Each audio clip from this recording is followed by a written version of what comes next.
আসসালামু আলাইকুম। Hello viewers, স্বাগতম সবাইকে নওয়াব আইটিবিডি ইউটিউব চ্যানেলের পক্ষ থেকে। আপনারা ইতোমধ্যে জানতে পেরেছেন যে কারিগরি শিক্ষা বোর্ডের অধীনে সকল শিক্ষার্থীদের আর্থিক অনুদানের আবেদন চলতেছে। আবেদনের শেষ তারিখ 28 মার্চ 2021।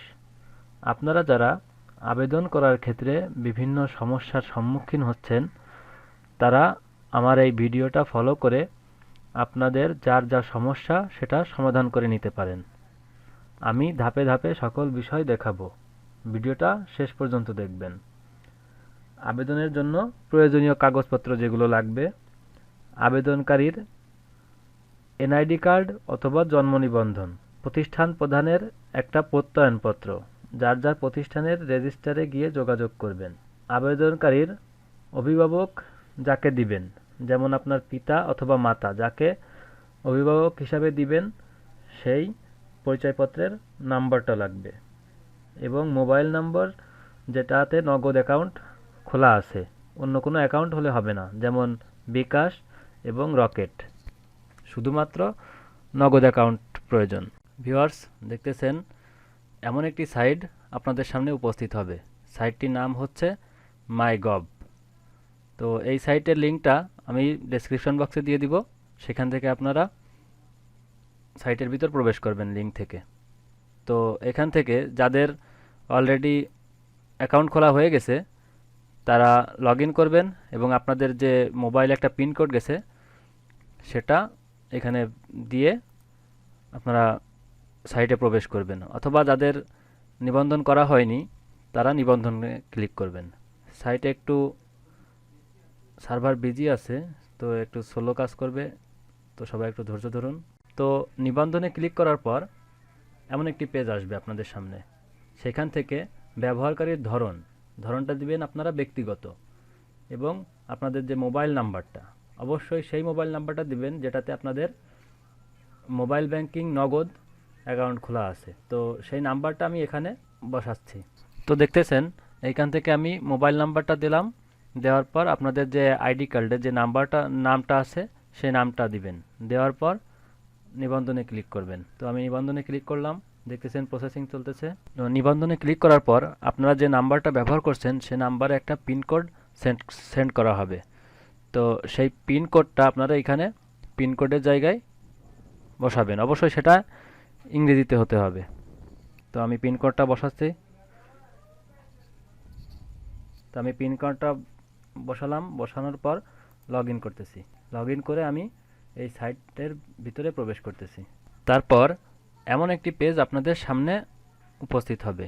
তো সেখান থেকে আপনারা আপনাদের যে ন্যাশনাল আইডি কার্ড অথবা জাতীয় পরিচয়পত্র আছে সেখান থেকে, অথবা আপনাদের যার জাতীয় পরিচয়পত্র নাই সেখান থেকে জন্ম নিবন্ধন, সেই জন্ম নিবন্ধনের যে নাম্বারটা আছে সেই নাম্বারটা এখানে দিবেন। তো এখানে আমি জাতীয় পরিচয়পত্রের নম্বরটা সিলেক্ট করতেছি।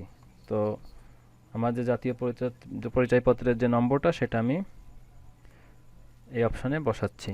তো এইখানে আপনারা আপনাদের জাতীয় পরিচয়পত্রের যে নম্বরটা দিবেন এবং জন্ম তারিখ, আপনাদের যে ন্যাশনাল আইডি কার্ডের যে জন্ম তারিখটা আছে সেটা দিবেন, দিয়ে যাচাই করুন এই অপশানে ক্লিক করবেন। এখানে কিছু সময় প্রসেসিং চলবে। তো এখান থেকে দেখুন আপনার নাম আসবে, পিতার নাম, মাতার নাম সবগুলো আসবে। আসার পর আপনারা এখানে এই চেকটা করে দিবেন। করার পর দেখুন এখানে কি আসছে, উপরে সকল তথ্য আমার এবং সঠিক, আমি উপরের তথ্য ব্যবহার করতে ইচ্ছুক। এরপর আপনারা তথ্য সঠিক এবং তথ্য ব্যবহার করুন এই অপশানে ক্লিক করবেন। তো তারপর আপনাদেরকে এরকম একটা পেজে নিয়ে আসা হবে। এখান থেকে আপনারা আবেদনের জন্য সেবা নির্বাচন, সেখান থেকে খাত অনুসারে ভাতা, অনুদান এবং সহায়তা এই অপশানে ক্লিক করতে হবে। সেখান থেকে আপনাদের সামনে এমন একটি পেজ উপস্থিত হবে। তো এই পেজে যেগুলো থাকবে, যে অপশানগুলো থাকবে, সেখানে আমাদের কোনো সেবা নাই। তো আপনারা নেক্সট পেজে চলে যাবেন, 2 নাম্বার পেজে চলে যাবেন। 2 নাম্বার পেজে দেখতেছেন একদম নিচের দিকে শিক্ষার্থীদের আর্থিক অনুদান, কারিগরি ও মাদ্রাসা শিক্ষা বিভাগ, এখানে ক্লিক করবেন। তো সেখান থেকে আপনাদেরকে এমন একটি পেজে নিয়ে আসা হবে। এখান থেকে আপনারা আবেদন করুন এই অপশানটাতে ক্লিক করবেন। এই অপশানটাতে ক্লিক করার পর আপনাদের সামনে একটা ফর্ম উপস্থিত হবে। সেখান থেকে আপনারা শিক্ষার্থীদের আর্থিক অনুদান কারিগরি ও মাদ্রাসা শিক্ষা বিভাগ, এখান থেকে আপনার অপশনটা সিলেক্ট করবেন। কারিগরি মাদ্রাসা আপনার যেটা সেটা সিলেক্ট করবেন। তো আমি কারিগরি সিলেক্ট করতেছি।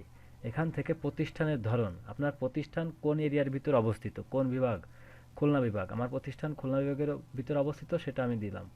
দেওয়ার পর খুলনা জেলা, ঠিক আছে, খুলনা জেলার ভিতরে অবস্থিত। তো আপনারটা হতে পারে যে খুলনার ভিতর নড়াইল জেলা বা যশোর জেলা বা কুষ্টিয়া জেলা, যেটা হোক আপনি সেটা দিবেন।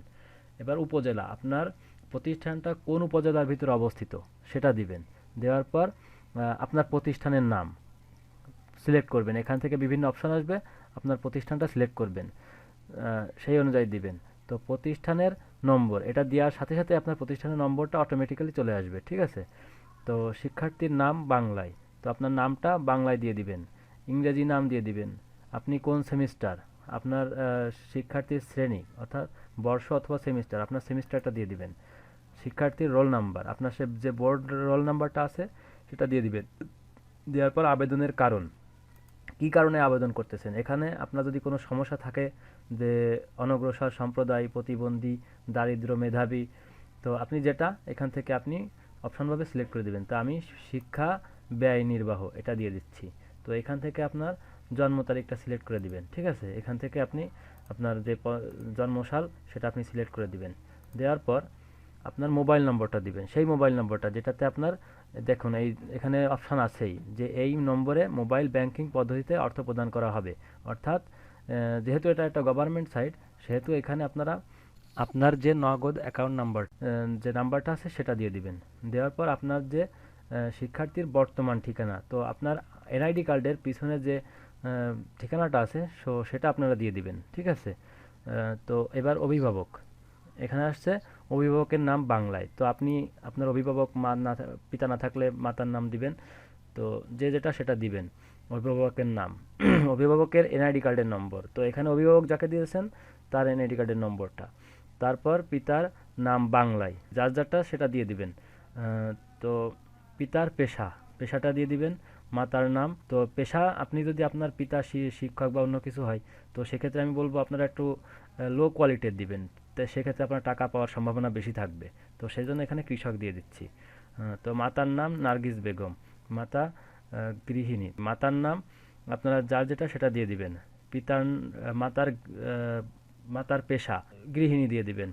মোট পরিবারের সংখ্যা একটু বেশি দেওয়ার চেষ্টা করবেন। তো বেশি বেশি মেলা বেশি দেওয়ার চেষ্টা করবেন না, ঠিক আছে। মাসিক পারিবারিক আয় সেটা দিয়ে দিবেন, কম দেওয়ার চেষ্টা করবেন। তো এই অনুযায়ী দিবেন ৮, ১২, আপনি যদি ৯ দেন ১৩ দিতে পারেন বা সামথিং রাখবেন, ১৫ ভিতরে রাখবেন, ঠিক আছে, ১৫-র ভিতর রাখবেন। তারপর শিক্ষার্থীর এনআইডি কার্ডের নাম্বার, তো আপনার যে জাতীয় পরিচয়পত্র আছে সেটার নম্বর আপনি দিবেন। এবার ইমেইল, আপনার যদি আপনার ইমেইল একটা ইমেইল অ্যাকাউন্ট খুলবেন, যদি আপনার ইমেইল অ্যাকাউন্ট না থাকে বা যদি থাকে আপনি ইমেইল অ্যাকাউন্ট দিয়ে দিবেন। তো লিঙ্গ, আপনার লিঙ্গ সিলেক্ট করে দিবেন, ঠিক আছে। এখান থেকে অন্যান্য বৃত্তি না অপশানে ক্লিক করে দিবেন।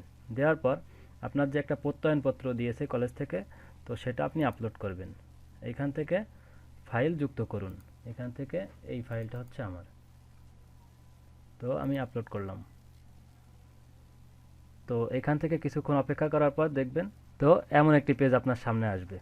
তো দেখুন আপনার ফাইলের নামটা হচ্ছে এটা, আপনার ফাইলের যে নামটা থাকবে সেই নামটা এখানে শো করবে। তো দেখুন এখানে আই বাটন দেখাই যাচ্ছে যে আপনার এই নামটা শো করতেছে, অর্থাৎ আপনার ফাইলটা যুক্ত করা হয়ে গেছে। এখন আপনি আবেদন প্রেরণ করুন, এই অপশানে ক্লিক করবেন। ক্লিক করার পর আপনার পুরো বায়োডাটা একবার এইভাবে দেখাবে, ঠিক আছে। তো এইভাবে দেখাবে, দেখানোর পর জাস্ট সব কিছু ঠিক আছে, আপনি আবেদন প্রেরণ করুন, এই অপশানে ক্লিক করবেন। তো কিছুক্ষণ অপেক্ষা করতে হবে, প্রসেসিং চলতেছে দেখতেছেন। তো দেখুন ভিউয়ার্স, আপনার সকল কাজ সম্পন্ন হওয়ার পর এমন একটি পেজ আপনার সামনে উপস্থিত হবে, তার মানে আপনার কাজটি পরিপূর্ণভাবে সম্পন্ন হয়েছে। তো এই পেজ থেকে আপনি আপনার আবেদনের অবস্থা জানুন, আপনার আবেদনটা কোন অবস্থানে আছে সেটা আপনি প্রতিনিয়ত আপনার এই সাইটে ঢুকে চেক করবেন, ঠিক আছে। তো আমি এই বাটনটিতে ক্লিক করতেছি, দেখুন আপনার পুরো ইনফরমেশনটা এখানে আবার শো করবে এবং আবেদনের অবস্থা এখানে দেখতে পারবেন যে প্রেরণ করা হয়েছে। তো এখন এটা প্রসেসিংয়ে আছে, আবেদন গৃহীত, এরপর কার্যক্রম তারা এখন বাদ বাকি এই সাইটের কার্যক্রম। তো আপনার কার্যক্রম এখানেই শেষ। তো ভিউয়ার্স, এই ভিডিওটি তৈরি করতে অনেক কষ্ট হয়েছে। তো আমার প্রাপ্য হিসেবে আপনারা আমার এই চ্যানেলটিকে সাবস্ক্রাইব করবেন এবং বেল আইকনটিতে প্রেস করবেন, যাতে করে ভবিষ্যতে আমি যে টেক রিলেটেড ভিডিওগুলো আপলোড করি সেই ভিডিওগুলো আপনার সামনে নোটিফিকেশন আকারে শো করবে। তো সবাই ভালো থাকবেন, সুস্থ থাকবেন।